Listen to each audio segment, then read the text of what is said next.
order. Welcome to meeting number 81 of the House of Commons Standing Committee on Citizenship and Immigration. Today we are returning to our study of the government's response to the final report of the Special Committee on Afghanistan. For the first hour, I am pleased to welcome two officials from the Department of National Defense, Major General Greg Smith, Director General of International Security Policy, and Major General Paul Prevost, Director of Staff, Strategic Joint Staff. Welcome, both of you, Major Generals. And they have a request that the witnesses want to have a hard stop at 4:30, and so you will have 5 minutes to deliver your remarks. Honorable members, please go ahead. Mr. Chair, members of the committee, thank you for the invitation to appear today to update you on the government's response to the final report of the Special Committee on Afghanistan. As was stated, I'm Major General Greg Smith, and I am the Director General of International Security Policy at the Department of National Defence. And in this regard, I'm responsible for managing and strengthening Canada's international bilateral and multilateral defence relationships. I am joined by Major General Paul Prevost, Director of the Strategic Joint Staff. Major General Prevost advises the Chief of Defence Staff on Canadian Armed Forces operations and is responsible for interdepartmental coordination for operations where the Canadian Armed Forces support a federal effort. Turning to the Special Committee's report on Afghanistan, national defence is implicated in recommendations 1, 2, and 18. La recommandation 1 invite le gouvernement à Recommendation 1 calls for the government to re-examine the lessons from our mission in Afghanistan and apply those in future planning and response. Throughout Operation Aegis, our evacuation mission in Afghanistan, national defense worked closely with global affairs, immigration, and 13 allies to evacuate Canadian citizens and Afghan nationals, providing strategic airlift capabilities to help bring them to safety. The Canadian Armed Forces successfully provided these capabilities in a volatile environment, and we contributed to an international air bridge that allowed the evacuation of approximately 3,700 individuals from Kabul. Following the operation, we conducted reviews to identify areas for improvement in relevant policies, programs, and operations. These reviews reinforce the importance of such close coordination among partners. National Defense is applying these lessons in ongoing operations, such as is our support for non-combatant evacuations from Israel. Indeed, national defense is ensuring the logistical feasibility and safety of these evacuations through collaboration with local, regional, and international allies and partners. Of the report stress that during crises, interdepartmental coordination must be established rapidly to respond effectively. Interdepartmental coordination is constant in the federal government. National Defense participates in regular coordination meetings at the Deputy Minister, Assistant Deputy Minister, Director General, and working level.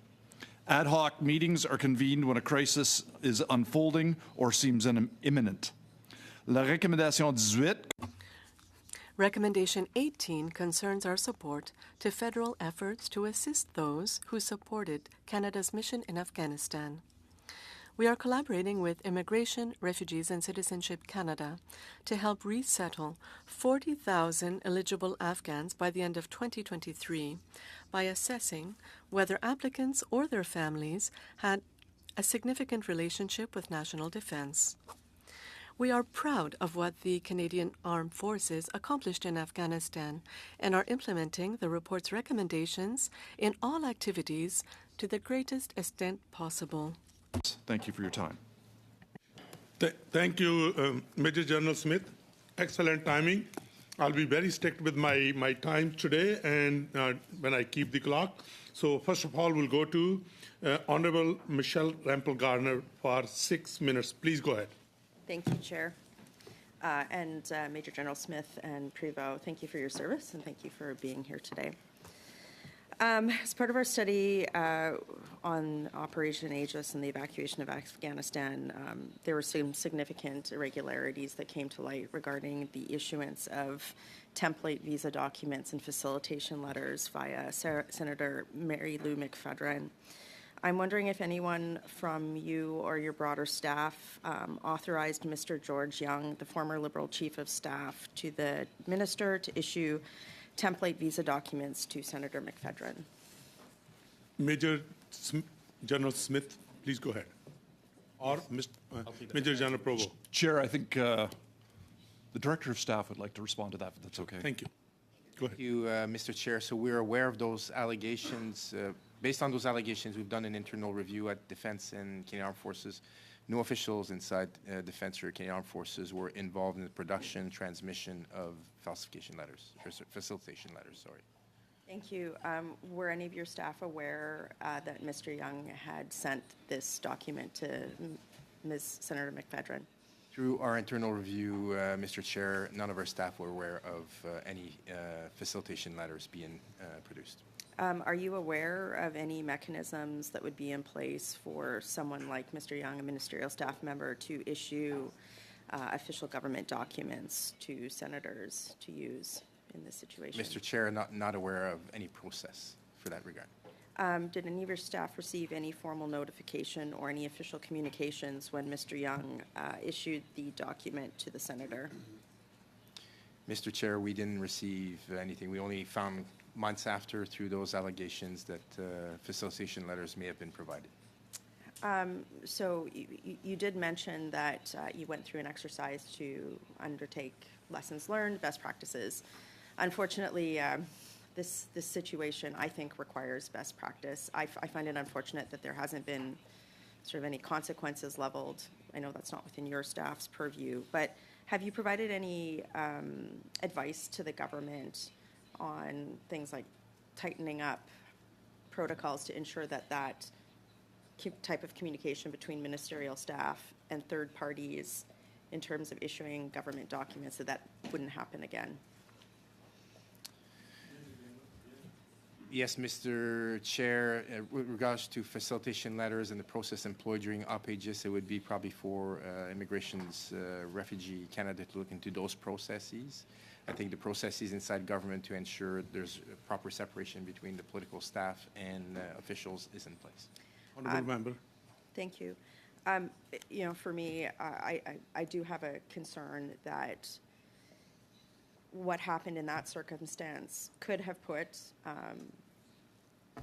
Canada's armed forces, people who are serving, at risk, given the potential lack of security screening and whatnot.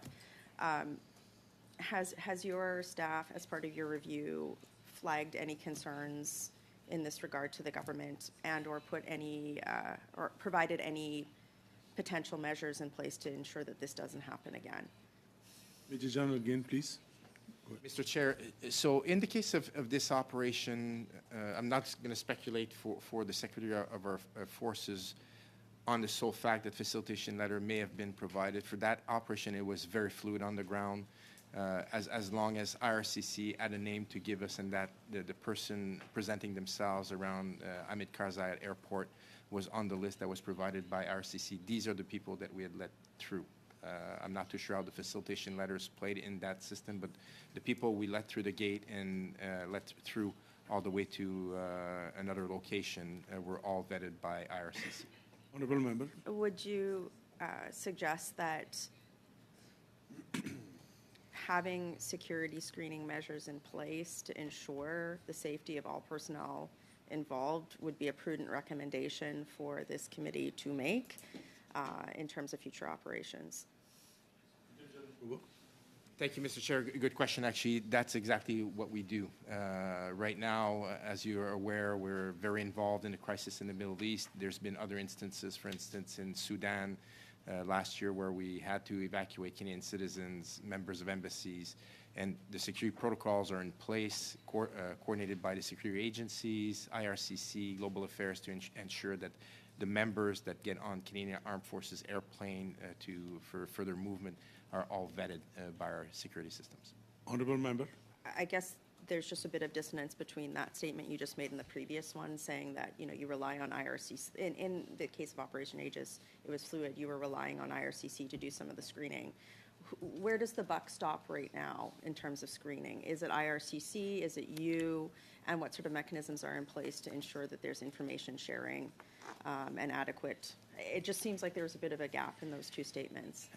Major General, you have 30 seconds to respond. Okay, thank you, Mr. Chair. I'll try to do this quick. So Aegis was very, very different than any other situation we had faced before. I think people will remember how the situation was dire in Afghanistan. We had an end date to get as many Afghans as possible out of harm's way with no intent to return into the country. So every measures that we could, with some mitigations put in place to allow those Afghans to make it to airplanes, were taken with a bit of risk. Obviously, HKIA, Afghanistan was a very risky place to operate, and we're very proud of all the work that was there. Since then, all the evacuations that we've done for Canadian have been in accordance with all the procedures we have in place between CBSA, CSIS, and everybody involved in the vetting process of Canadians. And the Canadian Armed Forces is to make sure that the person that gets on board a Canadian Armed Forces airplane, the name comes from a proper agency to do that. We do not do any any vetting inside the Canadian Armed Forces. Thank you, Honourable Member. It's 6:30, so I'm going to the Liberal, Honourable Madam Jahid, for 6 minutes. Please go ahead. Thank you, Chair. Thank you, Major General Provost and Major General Smith, for appearing before the committee today. My first question is, as of October 27th, Canada has welcomed 40,415 Afghan refugees to Canada under the all streams. As Minister, as IRCC Minister told our committee last week in response to my question, that job is not done as yet. I would note that 2,635 Afghans have arrived in Canada under the pathway for extended family members of former interpreters. And I also would like to further note that 20,000 applications have been received through the Special Immigration Measures Program for Afghans who assisted the Government of Canada, with 13,520 applications approved and 12,065 having arrived here in Canada. I believe many in both these categories would have connections to DND. Are you tracking those people who assisted the CAF in Afghanistan and those who wish to come to Canada? And what is the situation for those who have not yet arrived? Major General, floor yours. Please go ahead. I can start here. We'll see if General Smith has anything to provide. So we are tracking that the government has reached its goals. It's a milestone. It doesn't mean that the work has stopped. In the case of the programs that pertain to the Canadian Armed Forces, which was one of the special immigration measures where an Afghan which had an enduring and significant link to the Canadian Armed Forces, that program, there's no more space available as part of the 18,000 goal that was set. That said, we continue to work with IRCC. If there's more space available in the program, we continue to provide files to IRCC. The Canadian Armed Forces' role in this whole process is fairly limited. We do not track exactly how many members of the family join the applicants when they're approved, where they're resettled in Canada, how many actually made it to Canada. Our role is really to establish or validate that the applicant has had a significant and enduring relationship with the Canadian Armed Forces members during our operations in Afghanistan. Thank you. My next two questions are in... Major General Smith, you want to add something? No, thank you, Chair. Thank you. Madam Jahid. Thank you, Chair. My next question is in regards to the Special Committee's recommendations. So the first recommendation of the Special Committee on Afghanistan was that the Government of Canada re-examine its whole-of-government review of lessons learned from Afghanistan to ensure the review addresses all aspects of the government's performance in Afghanistan from February 2020 onwards. So while accepting there may be security considerations given the sensitivity of DND's work, can you please share with us what specific lessons that Canadian Armed Forces and DND has taken from its own internal reviews and lessons learned through that process? Or Ms. Janet Smith? Yeah, Chair, thank you. I'll start, and I tried to refer to some of that in my scene-setting statement, which is, if it does nothing else, it reinforces the importance of collaboration across government. We've talked about IRCC, CBSA, Global Affairs Canada. Extremely important that we don't work within a silo, and that reinforced that. And I think some of the successes that General Prevost could talk about would demonstrate some of that more recently. But equally allies. We are not doing this alone. The statement talks about how difficult operations were out of Kabul, how that was a multinational operation. We evacuated other nationals. Other countries evacuated some people that came to Canada. It has got to be international. We have to work with partners from my policy perspective, but very definitely from an operational perspective. So I would say it's reinforced those points, and I think some of our more recent operations demonstrate we've learned from it. Honourable Member.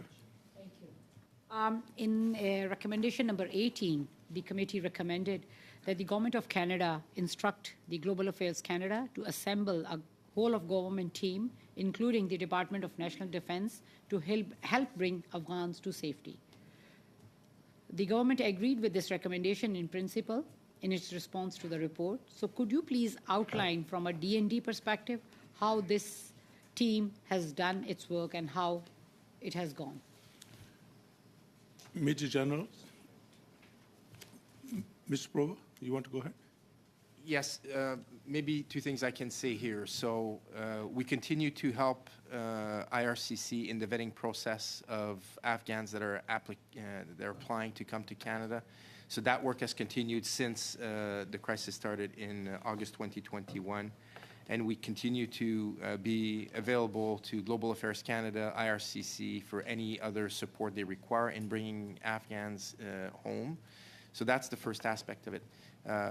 Part of the recommendations of the report is to increase interdepartment coordination, and I can assure you, Mr. Chair, and the member that this has been demonstrated numerous times since that unfortunate crisis occurred in 21. We had obviously Sudan last year. Right now, you've seen over the last few weeks the work we've done in Israel. Anytime a hotspot or crisis starts that has Canadian interest, the same day or the next day, within hours, there's an interdepartmental call that happens at deputy minister level and ADM level to start looking into this crisis. Thank you, Honourable Member. Your time is up, 6:05. I will go to Mr. Bruno for 6 minutes. Please go ahead. Thank you, Mr. Chair. Major Generals, thank you for your service, and thank you for having made yourselves available here today. The immigration requests that have a requirement with regards to biometrics represent a challenge, and it was a challenge when it was time to evacuate Kabul, and it's a challenge for Afghans. I don't need to explain the context. It's very difficult. One of the recommendations of the Special Committee on Afghanistan was to withdraw these biometrics requirements for families who work for the Canadian Armed Forces. This was one of the recommendations. And your colleagues in other departments, such as IRCC, said that there was a system that was rigorous and with regards to biometrics for people who had worked for the armed forces and Afghans who had different jobs to do the biometrics in a third country, and this was implemented to facilitate the process. Does this alternative system still exist? Is it still in place right now? Mr. Chair, I have to pass because I don't know what the alternative. The Canadian Armed Forces don't work in the vetting aspects of refugees or immigrants. But if I'm not mistaken, National Defence has a biometric capability. Yes, but we are not involved when it comes to evacuations of non-combatants. So you've never been deployed in a crisis zone to do biometrics? I'm thinking of Kosovo here. Mr. Chair, during tactical operations in the past, yes, we did participate in an operation where we took a biometric data, but we are not the ones who are manage this on the immigration side. I understand. Sorry, Mr. Chair. So there is a biometrics capability, and I'm just trying to see, I'm not trying to reproach you here. If there was a new type of crisis, because you do have capability for biometrics, and this was a huge obstacle for some Afghans to be accepted by IRCC, you're saying that you have discussions, interdepartmental discussions.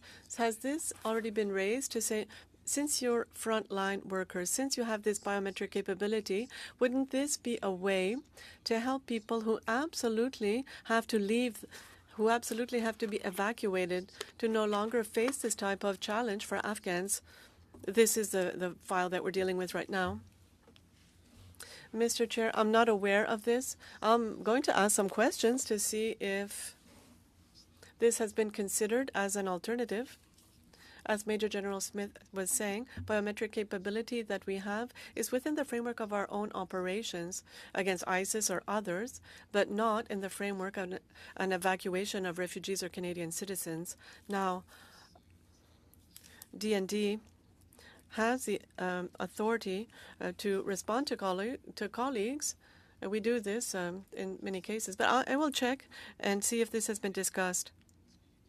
The idea is that if we have capability, well, in Kosovo, what happened is that biometric tests were done on Canadian soil and was done by the border agents, and they have this capability. And rather than doing it before, these people had come here to Canada. So I'm leaving you with this, but I think it might be something that could be looked at.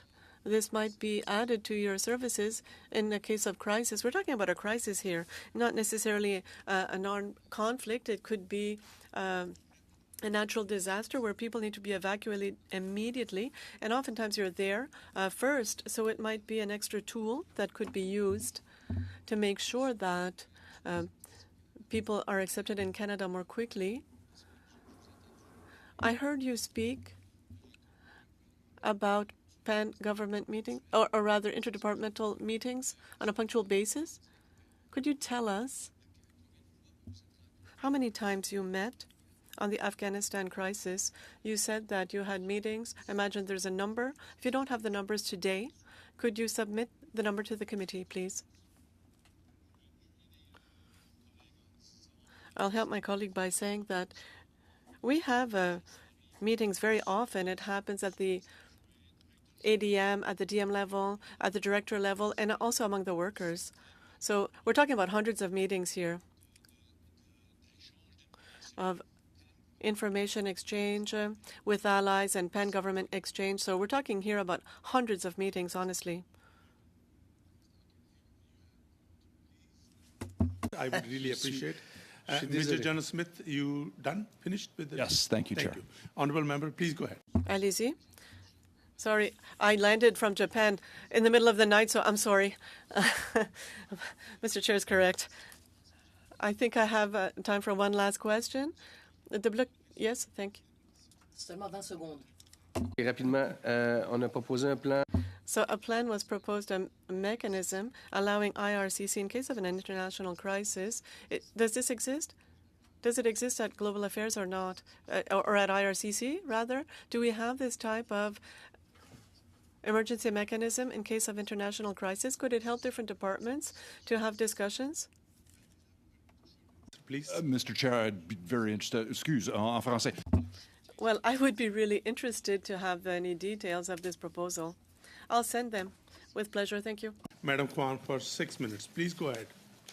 Thank you very much, Mr. Chair, and thank you as well for the representatives from D&D to be here today. When the government first announced the special immigration measure for Afghans, D&D had actually sent 3,800 files to IRCC, and only 900 of those applications have been confirmed. So that is to say 2,900 of the applications that were referred by D&D is somewhere lost between departments. Does D&D have any updates with regards to what happened to those files? Honourable Major Generals, please go ahead. Mr. Chair, I'll start here. The first thing I'll say about numbers is we have to be careful. The only thing I can ensure about numbers is every time we mention a number, it's wrong. Things are fluid. The Chief of Defense always mentions also that the truth has a timestamp. So to clarify on some of the numbers I can give, the numbers given by the member are somewhat correct in the fact that when the crisis occurred, we took every file that we could gather from Afghans asking the armed forces to establish a link between. These files were provided to IRCC in the first place, and then as the initial crisis abated, IRCC had processed a number of files. I can remember exactly if it was 900 or not. IRCC provided the files back to the DND so we can prioritize the files and submit them back again. So far, Defense has provided over 2,000 files. None of the files have been lost between IRCC and the armed forces. It was just a matter of reprioritization of the files, and they've been all resubmitted. 2,000 files have been submitted to IRCC, which at this point completes the files that we have to submit to IRCC. Now the 18,000 milestone has been reached. We continue to keep the rest of the files with us, and as more space in the future become available, we will be ready to resubmit those files. Honourable Member. Of those files that have not yet been processed by RCC and people brought to safety, how many of them are left with DND? Major General Provo. Okay, so this one, Mr. Chair, it'd be more prudent that I don't provide a number because, like I said, if I give a number, it will be wrong. There is a significant amount of files with us. These files date, some of them back to 2 years ago when they were submitted. So how many are still valid? But we vetted a number of files that we still have on file with us that we're keeping with us. No files are being lost, no files are being destroyed. And as more space become available, we will be providing them to IRC. Honourable Member. Well, I'm interested in knowing how many spaces is needed to bring the rest of them to safety. Major General Provo. That's an answer I could not provide, Mr. Chair. I'm not too sure how many files are still valid. Some of those Afghans have found other places, other ways to get to other countries. And at the same time, the work that the Canadian Armed Forces does is establish the link between an Afghan and the Canadian Armed Forces.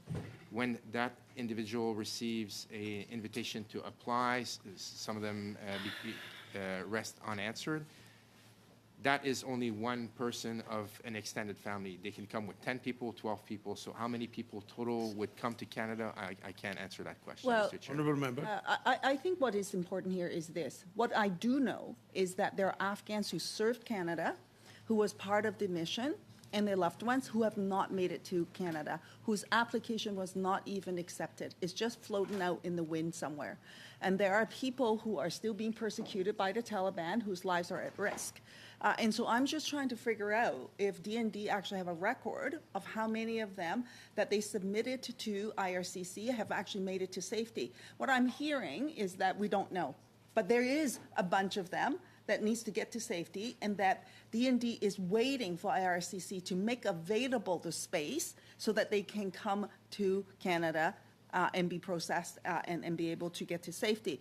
So I guess from this perspective, and maybe you're not able to answer this question, the government put in an arbitrary cap of 40,000.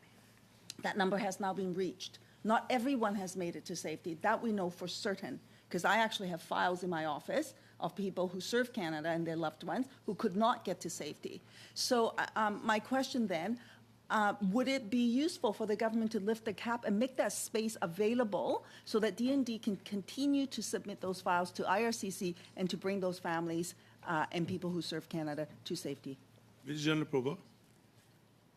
Okay, Mr. Chair, I'll just start by saying again that no files have been lost. We know how many have been accepted, how many we still have in that we've established. Sorry, may I interrupt? If you know how many that you still have, can you tell the committee how many you still have? Major General Provo. Well, I do not have that number. I'll say it's a significant number of files we still have. I know we do have those files. They're still on record, and they will remain on record with us here. For the second part of the question, 40,000 and 18,000 were goals established or milestones we've reached. My understanding is that Afghans will be able to continue to apply under other immigration programs with IRCC. And I think it's really more for IRCC to explain those programs. Thank you. Madam Kwan, you have only 5 seconds. Yeah, then could the general send in those numbers when he has it to the committee, please? Thank you. Could I get a confirmation? Major General Provo or Major General Smith, you want to comment quickly? Mr. Chair, we take that on notice. Thank you. Thank you. And now we're going to go to the next round, and I'm going to Mr. Radikoff for 5 minutes, please. And Mr. Radikoff, we are very, very strict with the time today. Thank you. Okay, thanks, Mr. Chair. General Provost, you're on the cross-government committee to organize emergencies like the Afghanistan or the more recent evacuation of Canadians from Israel. Is that correct? I'm sorry, I missed that. I'm going to have to put the... Sorry. So you're on the cross-government committee to coordinate emergencies like Afghanistan or the most recent evacuation of citizens from Israel. Is that correct? That is correct. We're interdepartmental tables, correct. Okay. So we clearly saw political interference with the evacuation from Kabul. Evidence tabled at this committee by Liberal politicians show a group chat with Liberal politicians and Liberal political operatives on making plans around the evacuation. And they did so without proper security clearances. And so recently when war broke out in the Middle East, it took a full week for the Canadian forces to get planes into Tel Aviv. So have you talked with the current Chief of Staff and Chief of Defense Staff to coordinate this better? Because you said that you hadn't talked before. Major General Provo. Okay, Mr. Chair, so I'm not answer the first part of the question as I'm not aware of the political interference the member is referring to. In the case of Israel, there's a lot of moving parts that go into organizing an evacuation of Canadian citizens. Some of the limitations Canada has is we don't have a global presence with our resources. We don't have global bases like global presence through bases. My time is very limited, and I was just wanting to know if you were speaking with the Chief of Defense Staff and Chief of Staff on these issues. Mr. Provo. I advise the Chief of Defense Staff every day on our potential contributions to those options for the Chief of Defense to recommend to government. And in addition to the Chief of Staff of the Minister as well? Mr. Provo. I inform the Chief of Staff of the Minister of the actions we're taking and some of the decisions that would be need to be made by the Minister in order to effect evacuations of Canadians. Honourable Member. Correct. So that's a one-way conversation then, you informing them? Major General Provo. No, it's never really a one-way conversation. My role is to advise the Chief of Defense on options we can provide in order to bring Canadians home. The Chief of Defense provides military advice to the government. Honourable Member. What about with the Chief of the Minister? Major General Provo. I inform the Chief of the Minister that the Chief of Defense will provide military advice. We do have discussions on any of the files that the Chief of Defense will push to the Minister for approval. Honourable Member. So the political interference we're talking about is the Mary Lou McPhedran case where there was implications of fake documents and fake letters that were done. Were there any changes that were done to mitigate and prevent that from happening again? Major General Provo. Okay, Mr. Chair, so I've answered, I believe, that question before. We were not involved, not aware of any facilitation letter being moved. As per normal process, the documentation that we sent to the Minister's office are appropriate Government of Canada communications, letters sent by the Chief of Defense. I was not aware of any letters being sent at that time. Honourable Member. Mr. Sajan told this committee that when he was Defense Minister, he never read his emails. His quote was this: "I had no time to be looking at emails. I'll be honest with you, I don't know. I did not have time to look at my emails. I don't remember looking at my emails," end quote. So as a general, do you use email in your job? Major General Provo, you want to comment on it? Mr. Chair, I obviously read my emails as the Director of Staff of the Canadian Armed Forces. And that would apply even in a crisis? That applies in a crisis. So if you had a superior or a subordinate who wasn't reading their emails and monitoring their emails during a crisis, would you consider that superior or subordinate either grossly incompetent or extremely negligent? Major General Provo. I'm not too sure where the line of questioning is going, Mr. Chair, here. I think everybody has email boxes and manage their email boxes as best they can. Thank you. Mr. Radikoff, you have still 40 minutes, 40 seconds. 40 minutes. Seconds. Great. Seconds. I will take 40 minutes. 40 seconds. This all brings us back to George Young. He's the Liberal political operative in the center of the whole case of Mary Lou McPhedran that we talked about before. And so, Mr. Chair, I'm going to move a motion. I move that pursuant to Standing Order 1082A, the committee extend the total number of meetings currently allocated to the current study regarding the government's response to the final report of the Special Committee on Afghanistan by one meeting to be held prior to December 31st, 2023.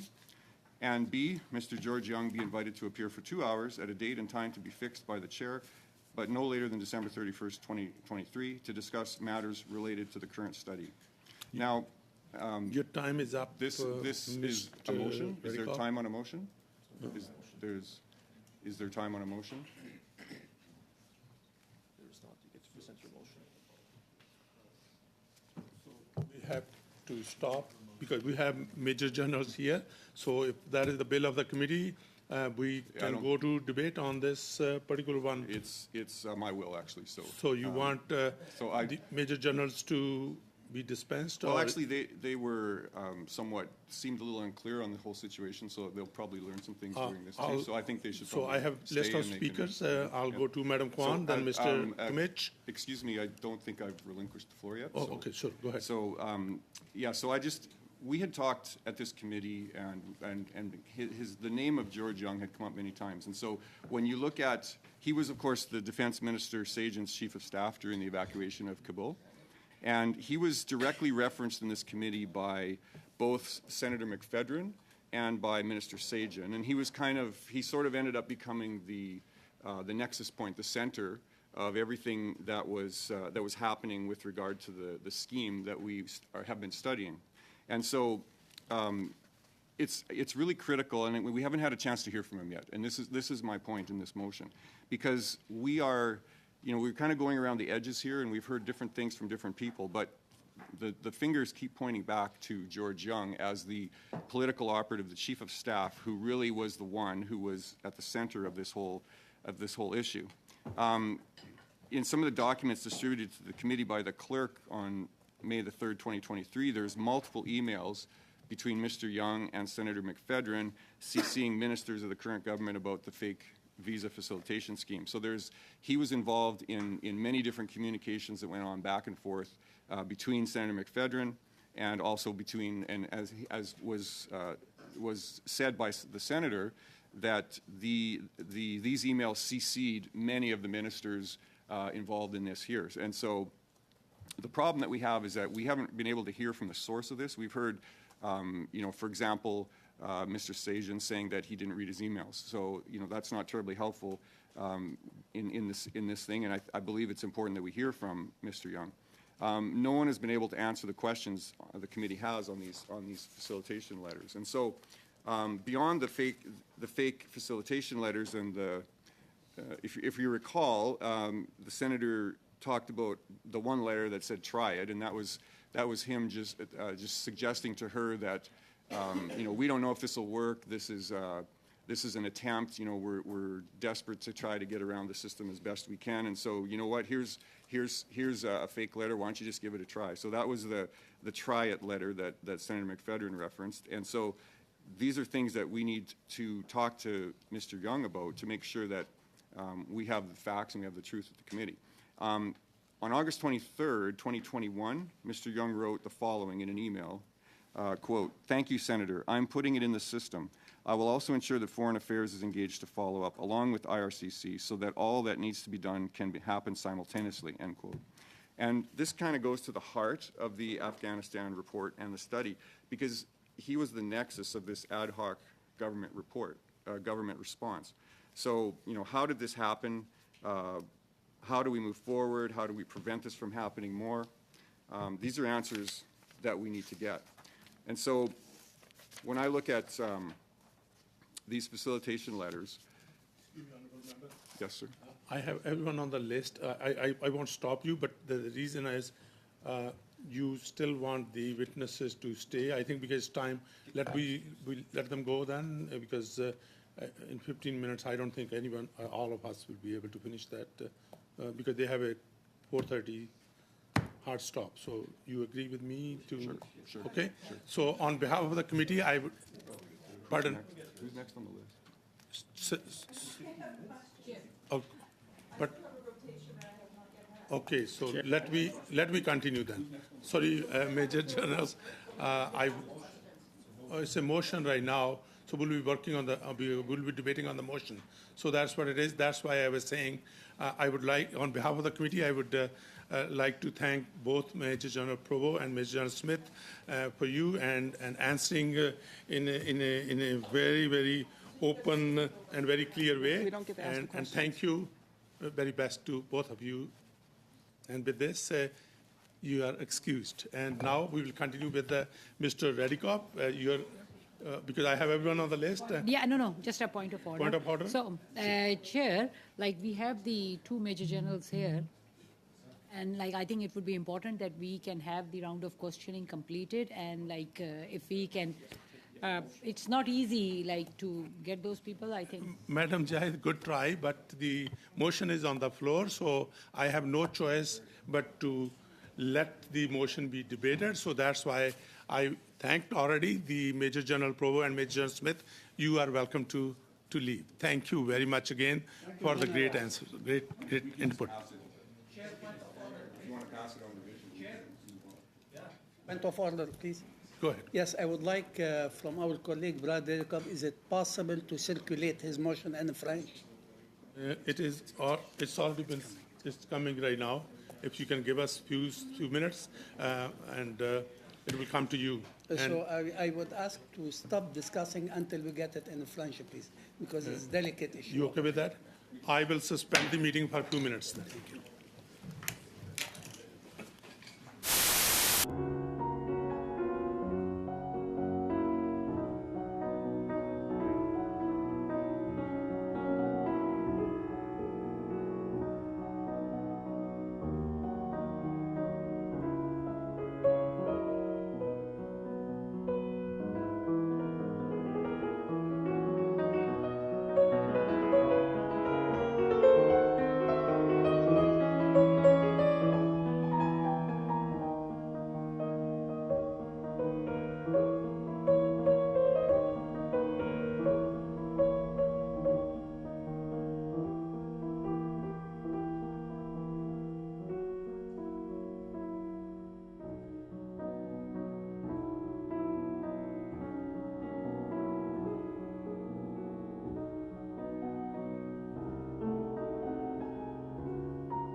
Mr. Radikop.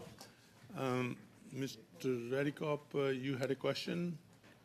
You want to call the question, you said? No, I was just saying if everybody wanted to pass it on to Vision, we could move on quickly, but I'm not sure there was support for that. So I just wanted to highlight a few things. We at this committee, as I said already, the name George Young kept coming up over and over again, and it's our belief that we can't get to the bottom of what happened here unless we actually hear from George Young, because he knows things that we haven't yet heard from this committee. He's been accused of certain things and hasn't had a chance to defend himself, for one thing. And I think there's legitimate information that he has that we do not have. And as you all recall, we have talked about this numerous times, and the issue was always put off. It was, well, we'll deal with that later. We'll deal with it when we come to the end. We'll deal with that. So here we are. We're at the end, and I think, from my perspective, I think it's really important that we hear from him. The evidence and the information that was presented by the senator has his name all over things. There's many, many reports, many things that he has, and we really do need to hear from him. And I'll just give you an example. There's an email that was sent from George Young to the senator, and it said, "Thank you, Senator. I'm putting it in the system. I will also ensure that the Foreign Affairs is engaged to follow up along with IRCC so that all that can or needs to be done can happen simultaneously. I appreciated the previous note. Everybody's working flat out, including folks like yourself, to try to make things happen in these very difficult circumstances. However, whatever we all might be feeling no doubt pales by comparison to the thoughts and feelings of the citizens of Afghanistan must be experiencing." This was a very difficult time, and people were doing what they felt was the right thing to do, and I think that evidence is there in this email. However, that doesn't necessarily make it right. But again, in the interest of allowing Mr. Young to number one, provide missing information that we need for this report, and number two, possibly defend himself if he feels like he's been unjustly accused of things, I think it's really important that we do that. And so with that, Mr. Chair, we'll wrap up. I don't want to take too much time. I know that my bloc friend might be feeling a little tired, so I will stop talking at this point and appeal to the committee to support my motion. Thank you. Thank you, Mr. Redkop. I have a whole bunch of honorable members. I have Madam Kwan, then Mr. Kmich, then Mr. McLean, then Mr. Maguire, then Mr. Ali, then Mr. Chang, then Mr. Al-Khoury, and then Madam Jahid. So, except Mr. Bruno, except everyone is on the list. So I'll give the floor to Madam Kwan. Thank you very much, Mr. Chair. Actually, I was very disappointed to not be able to have my opportunity to ask questions to the Major Generals. I actually have another significant question with the Afghan situation, and we know that people in Afghanistan right now, especially with Pakistan, where the Pakistani government has sent out the edict that they will now actually start to arrest people, detain people, send them back to Afghanistan to face the Taliban. This is very serious. I have a giant pile of files in my office with people who's been left behind, people who served Canada and their loved ones who's been left behind, frantic, anxious with the situation. So I wanted to actually get some insight from the Major Generals in terms of the operation that D&D might still be embarking on. What other work are they doing to try and bring people to safety and so on and so forth. Now that opportunity has been lost because of the situation. So, Mr. Chair, I'm wondering whether or not I could have the chance to submit written questions to the to D&D so that I can actually get responses on these important questions to people who are not my constituents, but to people whose lives depend on Canada to get them to safety. Thank you, Madam Kwan. Madam Kwan, I'm doing my role as a chair to the best of my ability, as the motion is on the floor.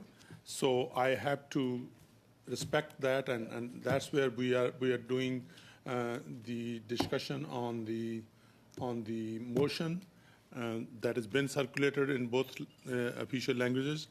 If it is the will of the committee, we can always, come back to Madam Kwan's request, right?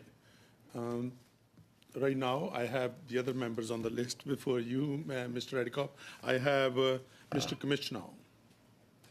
Thank Thank you, Mr. Chair. Just on Ms. Kwan's ask, absolutely, I agree with that, as long as everybody else can also submit written questions to both generals. So just very briefly on this, we heard from Major General Prévost. He just said that during this Israeli evacuation that did take several days before it got off the ground, that he was in fact talking to the CDS, the Chief of Defense Staff, but also to the Chief of Staff, to the Minister when organizing, preparing, and doing logistics on it. They're not here. I just don't. You understand? I mean, it's okay because it's not fair to talk when they are not here. So because I'm just relating Chair, the transcript. If we can focus on the motion, please. That's right where now. I'm going, because I'm saying just in that this current evacuation, they're very clearly stating that they talked to the Chief of Staff. In the previous evacuation, we don't know, because we don't have George Young here to explain to us. And that's, Chair, where it's connected, and that's why it's so important to bring in George Young. During the testimony we just heard about what happened in Afghanistan, we were told, and this is a quote, I will put it into the system. That was the email. Now the question is, what system was that? The only person who will know what that system was will be George Young, because he was the Chief of Staff to the minister responsible. From the emails, we can tell that many things were being routed directly through the Chief of Staff. The Major General Prévost just said that troops on the ground were using a list provided by IRCC. Then the question becomes, we have to ask this Chief of Staff, is that the system that's being referred to in the emails? Because that's the only person who will know exactly what the system was. And I'll also add, just as a final point, that this is a department I used to work at as an exempt staffer, and it would be highly, highly irregular, almost impossible. I cannot believe that facilitation letters would be sent by the Chief of Staff in an email to a senator to tell them, just try it. I just cannot believe that something like that would be done. I was an exempt staffer there. There is no way something like that would have been okayed. But of course, if the minister wasn't reading his emails, he wouldn't know either. So I support the motion, and we should proceed to have Mr. George Young present to this committee. Thank you. Mr. McLean, you're next. Well, thank you, Mr. Chair. And I took Ms. Kwan's comments very seriously also, and I hope we can get to the bottom of this. And you know, Mr. Chair, I'm new on this committee, so there's no history here, but I am not new to the Afghan plight and the number of Afghan requests coming into my office to get these people to safety was enormous in the summer of 2021 and subsequently there too. And the questions were asked, what is the process here and how do we get through this? And what I've seen in this paper here and heard in the testimony is there seemed to be some kind of backdoor offered by somebody that wasn't clear on paper to everybody else. And I do think we need to get to the bottom of it. And I don't know why getting those answers is troublesome at this committee, because understanding where the political influence may be to actually work through a crisis like this, whatever that may be, as long as it's a standard practice and people understand it going forward, that's, you know, fair ball. Transparency is what Canadians want. How were some people processed and other people were put in a queue that never got processed at the end of the day? What was the process? Who was in charge? Where was the manipulation of, okay, here's some people I know, you know, call this person, get this done. This is something that I think is upon us to actually get to the bottom of at this committee. And I don't know why we're avoiding it, because I get these questions all the time. You know, what happened here? Can you please find out? You're on this committee now, Greg. Can you find out what happened with this? And I've got hundreds of people still waiting to get in from Afghanistan that helped our troops. And I get sent photos of those people that are no longer on the list of people coming into Canada, because I get sent photos of them at their funerals. So this is still a problem, and we need to find a way through and make sure, number one, we bring as many people back here as possible. But number two, what was the process and how did we usurp that process? Let's get a clear understanding of it. Thank you, Mr. Chair. Thank you, Mr. McLean. Mr. Mugar, you still want to go ahead? The floor is yours. Just for a second. Okay. Go ahead, I please. just want to say my colleagues have mentioned all the things I was going to mention. There's more here, but I just want to say that I really think that it is time to support a motion like this to get Mr. Young before the committee. Thank you. And we will go to Mr. Ali. Mr. Ali, go ahead, please. Thank you, Chair. I just wanted to add my frustration today. we had those witnesses. They have taken the time out, came here, and were responding to very important questions. And as usual, our conservative colleagues would love to do filibuster. And back to the motion, please, quickly. yeah, I'm coming towards it, sir. I'm coming towards that motion they have just put forward during that witnesses conversation. This was we were having that discussion, and this motion was put forward, which is their time, and they had to leave. In the past, we had Defense Minister Haji Sajjan appear before the committee on this issue. Minister of Immigration Sean Fraser appeared on this before this committee on this issue, and Senator McFedra appeared before this committee on this issue. We have had so many discussions on this issue, and here we go again. Our friend brought forward that motion again for the same point what we already had discussions on. And I think it would be a waste of time that we have had asked questions, discussions on this issue, and the same issue is being put forward. That would be waste of time of this committee, where we can utilize our time and other studies. So therefore, I would vote against this motion. Thank you, Mr. Chair. Thank you, Mr. Ali. I have Mr.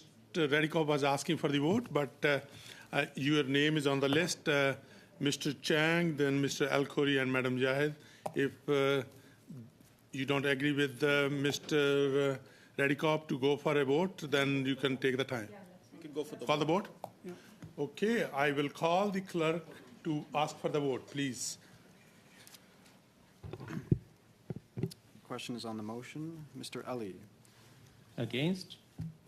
Mr. Chang. Against? Monsieur El-Khoury. Contre. Madame Kayabaga. Contre. Mrs. Zahid. Against. Mr. Comich. For. Mr. McGuire. For. Mr. McLean. Je vote pour la motion. Mr. Redikoff. For. Monsieur Prunette-Duceppe. Je m'abstiens. Ms. Kwan. I also abstain. Yeas 4, nays 5. So motion is defeated. As earlier, Mr. Prunette-Duceppe made a request to go early, and if I'll come to you if I can finish.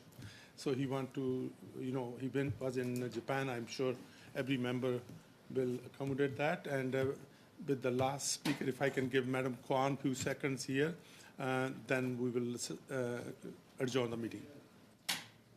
Thank you very much, Mr. Chair. Before we adjourn, I'd like to bring back my request for committee members to be able to submit questions to D&D, especially seeing as we were robbed of our time to be able to ask questions in the second round. Thank you. The motion is on the floor. Anyone else in favor? Against? All favor? All good. Thank you. The motion carried and the meeting adjourned.